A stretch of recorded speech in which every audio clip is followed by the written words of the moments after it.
to the village that are here? Raise your hand. We're not auctioning, so you can raise your hand. Have been to the village. Okay, and some of those folks, so the folks that are raising their hand, there may be some benefit for some of the folks around them to be able to go and get a chance to actually talk to them and to be able to see that as well. But thanks for allowing me to be a part of this. I feel somewhat if you're ever getting a really beautiful, enormous flower arrangement, and there's like a little cheap bow attached to it at the bottom, and you're like, that totally takes away from the arrangement. That's what I feel like the bow on it at this point. To think there's been so much amazing stuff going on tonight, to be able to focus on the mission and the passion. So I will keep the role as the cheap bow on the bottom of the arrangement short on this. I do want to say to my auctioneer friends, thank you for engaging to be able to help raise. And for those of you that are giving, thank you for doing that. But I do need to tell you, the reason I'm not animated is because my grandfather took me as a child to the cattle auctions. And in the barn, I can always remember him leaning over to me saying, "Don't move. Don't wink. Don't sneeze. Don't move." So I'm like deer in the headlights in an auction because it has been deeply ingrained within me as well. But I appreciate what you're doing. Let me talk through several stories. In the times that I've been in Africa and other things there, it's just an amazing continent. And there's so much going on in so many different places. And the diversity that is there on the continent is really remarkable. But I want to step back just a moment to be able to talk about several months ago, I was in Lebanon and was in the Bekaa Valley, where 1 million refugees have fled out of Syria, and they're still living in the Bekaa Valley. Now in Lebanon, they've had Palestinian refugees there for 70 years. And those refugees live literally inside of a fence with guards around them saying, "You cannot leave this space." And for the refugees that are coming into Lebanon from Syria, there's 1 million of them, as I mentioned, they are pushing them to say, you have to pay rent to be a refugee. You cannot integrate with the rest of the people. You are going home. You are not going to be here. And the UN is actually giving additional dollars to the refugees, and so they can pay rent to the different places where they go.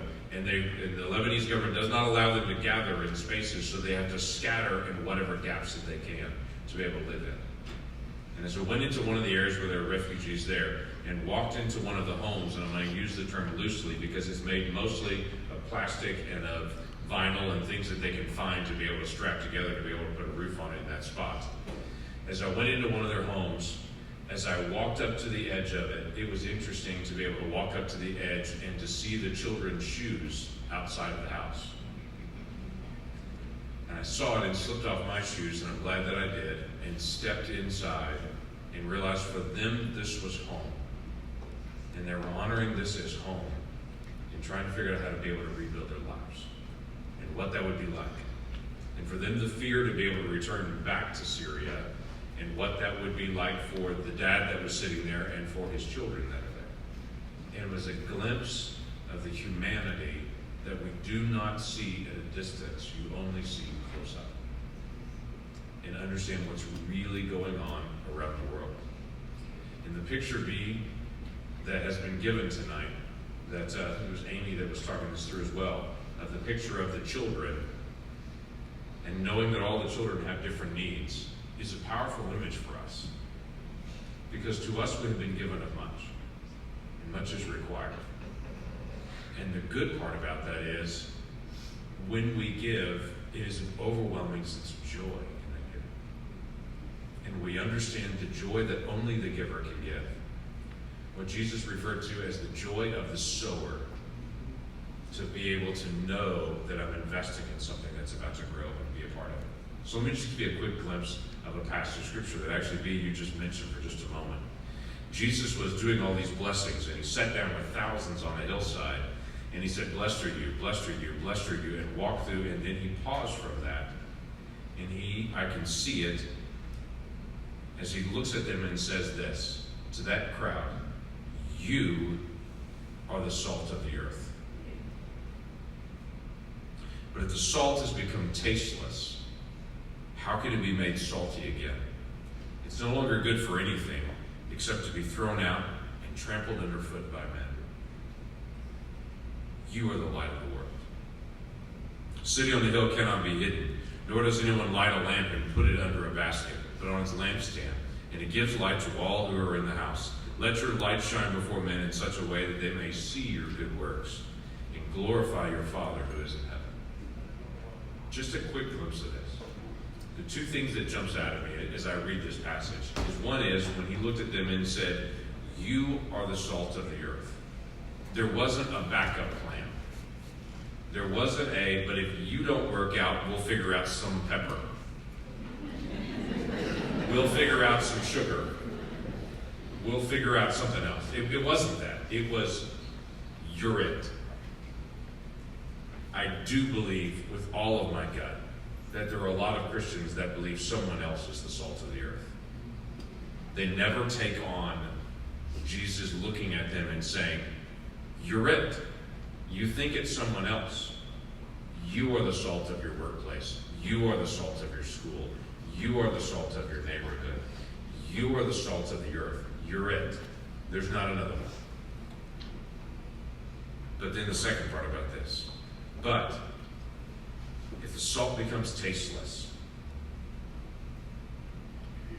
it's lost its value. It's still salt. So it's an interesting comment when he suddenly moves from you are the salt of the earth to then shifting and saying there's effective salt and ineffective salt. There are those who engage in the mission and those that do not.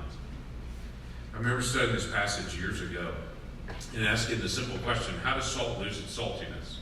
If you put it in water, it's salty water, right? If you burn it, it's just burnt salt. It's still salt, though. If you freeze it, it's just cold salt. How does salt lose its saltiness? It seems like almost a nonsensical type statement. Until you realize in that area around the Dead Sea, where all the salt gathered, the Dead Sea 7 times saltier than the ocean is. It's remarkable. If you've never been to the Dead Sea, it's just a remarkable experience to see this giant body of beautiful water where nothing lives in it because it's too salty, and you can actually go out into it and lay on it. Because the water is so thick with the salt, you don't sink. By the way, if you ever do that, do not touch your eyes. Just a little hint. Salt was plentiful in that area. But in that area around the Dead Sea, gypsum was also plentiful. In the areas where the gypsum and the salt would intersect, literally the gypsum would surround the salt. And it would look like salt, but you could suck on it, and you wouldn't taste it, because the gypsum's around it. Literally what they would do at that point is take that type of salt and throw it out on the street, because as you walked on it, and as any animals walked on it, it would knock a little of the gypsum off, and it would be useful for just sucking up the water and drying up the streets. Literally, it was useful for only one thing, being trampled by men, because it had been encased with the gypsum. It's a fascinating picture of asking the question, is there the possibility that the salt of the earth has been encased with something that would keep it from being salty? Now, only you can answer that question, because only you know. I'm confident I get the great blessing of sitting in a room of a lot of salty people tonight that love serving other people and enjoy the privilege of being the salt of the earth. But the distraction that we can get with the things of this world and the busyness of life take us away at times from our mission and our task. Tonight is a night to renew our simple commitment to being who God made us to be, the salt of the earth, to taking on the task and saying that is not someone else, that is us. You have been the salt to that village. You have been the one that has made an incredible difference. Just meeting you tonight, I think you're also the sugar of that village as well. Just in your sweet disposition and your passion to be able to help those kids. We need to take on the responsibility that we have to be the salt where God has placed us, and to not allow the things of the world and the distractions of plenty and the distractions of the task to so surround us.